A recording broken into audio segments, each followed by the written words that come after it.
Oke, baik adik-adik, kita lanjut ya. Masih di materi aksioma dasar. Yang selanjutnya itu adalah desain. Nah, untuk desain penelitian kuantitatif sendiri itu sudah spesifik, jelas, dan rinci ya. Kenapa? Karena sejak awal ya penelitian kuantitatif ini sudah didesain gitu. Arah penelitiannya mau seperti apa. Kemudian untuk penentuan variabel ya X dan Y-nya juga sudah ditentukan sejak awal. Selanjutnya nanti dari variabel X dan Y atau variabel dependen dan independen yang diperoleh ya dari proses pembacaan fakta secara empiris di lapangan dan kemudian pembacaan fakta-fakta teoritis ya, baik itu melalui buku, jurnal hingga menemukan aspek teori, itu nantinya yang akan menjadi landasan-landasan berpikir peneliti gitu untuk membangun sebuah alat ukur atau skala begitu. Jadi sejak awal dia itu sudah jelas dan rinci, ditentukan sejak awal dan kemudian menjadi pegangan setiap langkah gitu. Artinya desain yang sudah ditentukan sejak awal itu nantinya tidak akan berubah-berubah lagi. Makanya kenapa kemudian dalam penelitian kuantitatif kalau misalnya desain ini berubah, maka nanti revisinya itu bisa major ya, bisa mayor atau revisi yang secara keseluruhan. Makanya ini sangat dihindari oleh seorang peneliti kuantitatif, sehingga sejak awal ya dalam proses menemukan masalah, kemudian menetapkan populasi, menghitung sampelnya, kemudian menentukan aspek teorinya hingga sampai ke proses pembuatan alat ukur, itu semuanya sudah menjadi bentuk kegiatan yang sifatnya rinci dan jelas ya, sehingga nanti itu akan menjadi pegangan setiap langkah selama proses penelitian. Makanya dalam mendesain penelitian kuantitatif sejak awal nanti kalian akan menyusun proposal, kemudian membuat alat ukur ya sampai ke hasil penelitian dalam bentuk skripsi, itu sudah spesifik sifatnya gitu, artinya tidak berubah-ubah lagi gitu ya. Sedangkan kalau kualitatif itu dia umum dan fleksibel. Kadangkala hasil penelitian di lapangan itu bisa menentukan teori ya. Misalnya teori yang sebelumnya kita pakai barangkali cenderung lemah gitu, sehingga mungkin nanti dia akan berkembang dan muncul dalam proses penelitian. Nah, sedangkan kemudian untuk aksioma selanjutnya adalah tujuan. Nah, tujuan ini sudah jelas ya untuk menunjukkan hubungan antar variabel gitu. Apakah semakin tinggi X itu akan semakin tinggi Y, apakah semakin rendah X, Y semakin tinggi, apakah semakin tinggi X, Y-nya juga semakin tinggi gitu. Nah, itu tergantung dari hipotesis seperti apa yang kalian bangun nantinya, misalnya saja ya. Kemudian yang selanjutnya adalah menguji teori.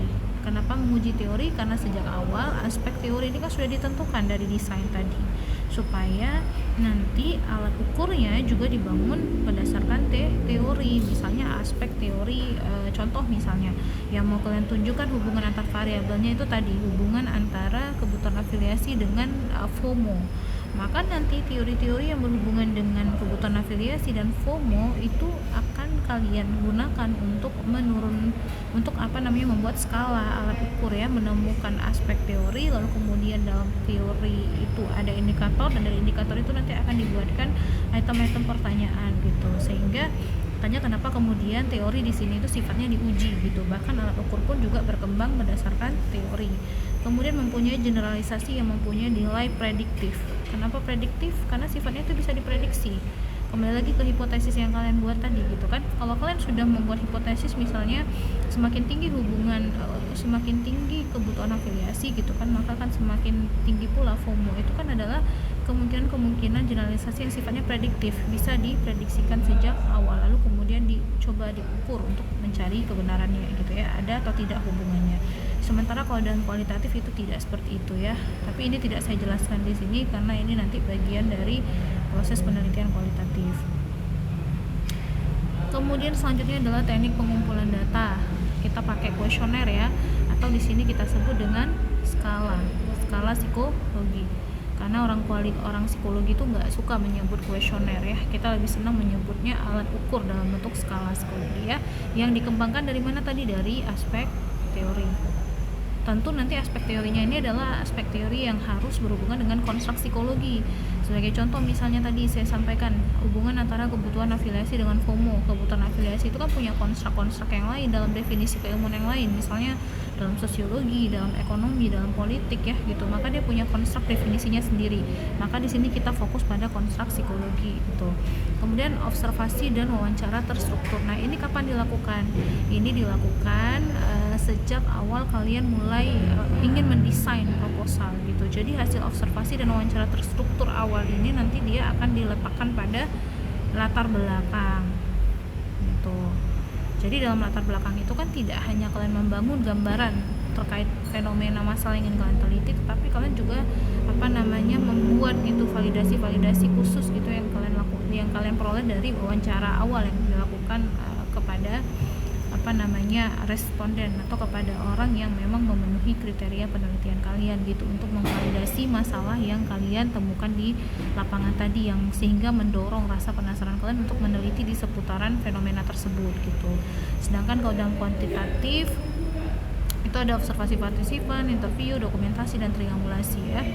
Nah, selanjutnya untuk instrumen penelitian dalam aksioma dasar kuantitatif itu kita sama, kembali lagi tekniknya pakai kuesioner. Nah, tekniknya pakai kuesioner ya atau skala, dan dalam instrumen penelitian pun juga nanti di sini tes angket, daftar wawancara ini juga merupakan bagian dari instrumen. Ya, tes angket, daftar wawancara angket ini nanti kembali lagi ya, ini adalah skala. Kemudian daftar wawancara ini mungkin dibutuhkan kalau misalnya ada sampel yang mungkin kesulitan dalam mengisi skala tadi gitu. Misalnya kalian meneliti di masyarakat ya, misalnya saja dengan populasi yang mungkin sulit gitu untuk semua unit populasi atau semua sampel yang diambil dari populasi tadi untuk mengisi angket gitu, akhirnya mengisi skala. Akhirnya kalian menggunakan daftar wawancara untuk membantu mereka dalam mengisi instrumen atau skala tadi gitu. Kemudian instrumennya yang dipakai juga adalah instrumen yang telah terstandar. Kenapa telah standar?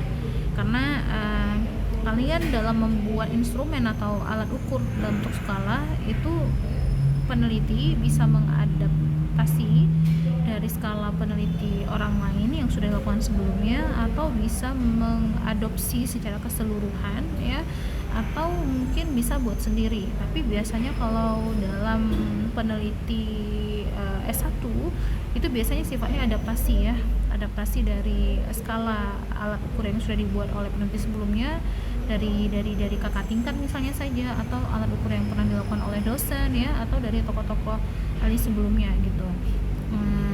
Itu biasanya, karena untuk membuat alat ukur yang yang mentah sendiri kalian proses sendiri itu kan kelihatannya sulit gitu. Dan kemudian dia kenapa terstandar juga, karena dia tadi ya berangkat dari aspek teori, karena alat ukur itu dasarnya adalah aspek teori. Jadi makanya kenapa aspek teori itu harus sudah ditentukan sejak awal dan harus dipastikan adalah aspek teori yang paling sesuai dengan kebutuhan penelitian ya. Itu untuk instrumennya. Kemudian untuk datanya udah pasti kuantitatif ya, karena memang penelitian ini adalah penelitian yang berbasis angka, dan kita melakukan proses berbasis angka dan proses pengolahan data statistik gitu. Nah, jadi karena dia pakai pengolahan data statistik, maka nanti datanya itu bersifat kuantitatif. Ini nanti bisa pakai SPSS ya. Kemudian hasil pengukuran variabel yang dioperasionalkan dengan menggunakan instrumen atau disebut dengan skala tadi gitu. Jadi variabel X dan Y itu nanti dioperasionalkan dalam bentuk skala ya, itu tadi ya, seperti penjelasan yang sebelumnya. Tentukan dulu aspek teori masing-masing variabel X dan Y, kemudian dari situ nanti dioperasionalkan menjadi instrumen atau skala ya, skala alat ukur psikologi seperti itu. Oke, selanjutnya silakan dilanjutkan dengan question selanjutnya ya, baru kemudian kita lanjut ke materi selanjutnya.